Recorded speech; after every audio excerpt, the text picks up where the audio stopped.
Quem já entrou em uma piscina sabe que a sensação é sempre a mesma. Parece que ficamos mais leves. Além disso, quem já se aventurou a mergulhar fundo na água deve ter sentido o efeito da pressão que ela exerce. Parece que não, mas essas duas coisas estão intimamente ligadas. Todos os líquidos, sem exceção, exercem forças nos objetos que estão em contato com eles. Essas forças existem devido à pressão e se distribui ao longo de toda a superfície de contato. É isso que faz os objetos flutuarem ou parecerem mais leves dentro da água. Uma balsa, por exemplo.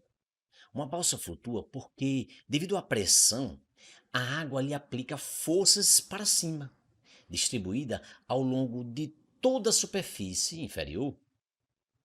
O resultado dessas forças é chamado de empuxo hidrostático, uma força que aponta para cima e equilibra a força gravitacional, a força peso. A força de empuxo é uma consequência do aumento da pressão com a profundidade. Quando o objeto está totalmente imerso na água, também sofre um impulso. A água continua exercendo pressão sobre o corpo, só que agora em todas as direções, pois o objeto está totalmente imerso. As forças devido à pressão da água em qualquer lugar da superfície de um objeto são exercidas perpendicularmente à superfície, ou seja, formando um ângulo de 90 graus, como é indicado na figura por alguns vetores.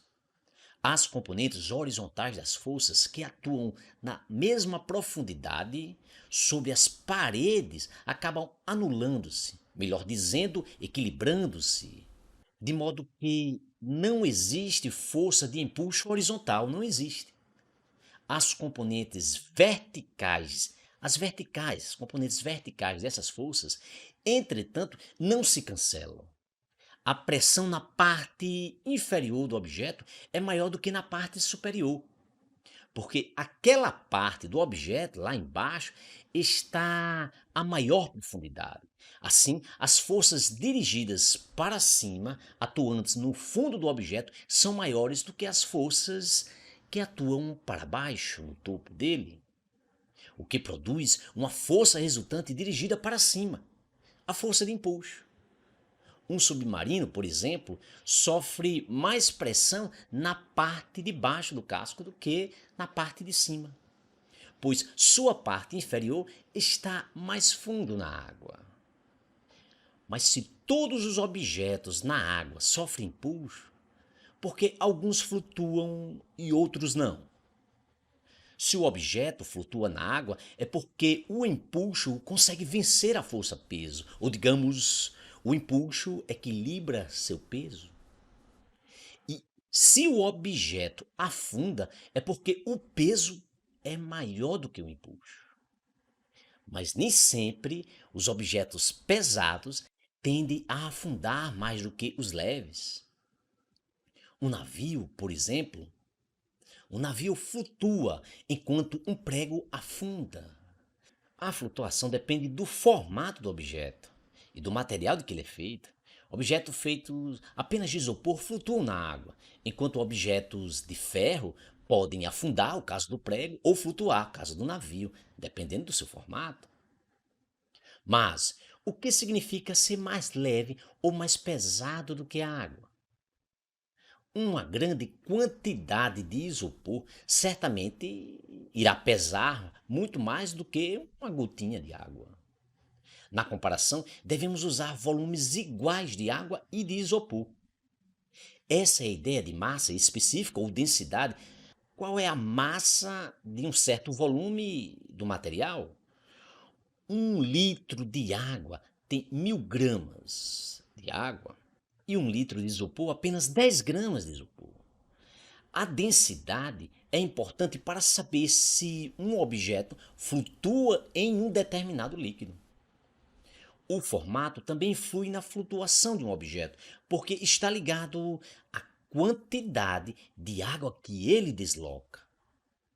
Um corpo volumoso desloca mais água do que um corpo pequenininho. Se você possui uma certa quantidade de massa de modelar, por exemplo, pode moldar um objeto que flutue. Como a massa de modelar tem uma densidade maior que da água, ela pode afundar ou flutuar dependendo do seu formato. Uma bolinha será um objeto pouco volumoso que deslocará pouca água e, portanto, irá afundar. Mas se você fizer um objeto no formato de um barco, ele poderá flutuar, pois irá deslocar mais água e, portanto, sofrerá um empuxo maior quando colocado na água. Tente. A compreensão do conceito de empuxo requer a compreensão da expressão volume de água deslocada. Para ser mais preciso, é melhor falar volume de fluido deslocado. Embora a princípio trabalharemos apenas com a água. Se uma pedra de gelo é colocada em um recipiente que está com água, até a borda, uma parte dela irá derramar. A água foi deslocada pela pedra. Um pouco mais de raciocínio nos diz que o volume da pedra, ou seja, a quantidade de espaço que ela ocupa, é igual ao volume de água deslocado. Se você colocar um objeto qualquer submerso em um recipiente parcialmente preenchido com água, o nível da superfície subirá. De quanto? Esta é a pergunta. Bem, o nível da superfície subirá exatamente o mesmo que subirá de um volume de água igual ao do objeto submerso nesse derramamento do recipiente. Esse é um bom método para determinar o volume de um objeto conforme irregular. Um objeto completamente submerso sempre desloca um volume de líquido igual ao seu próprio volume.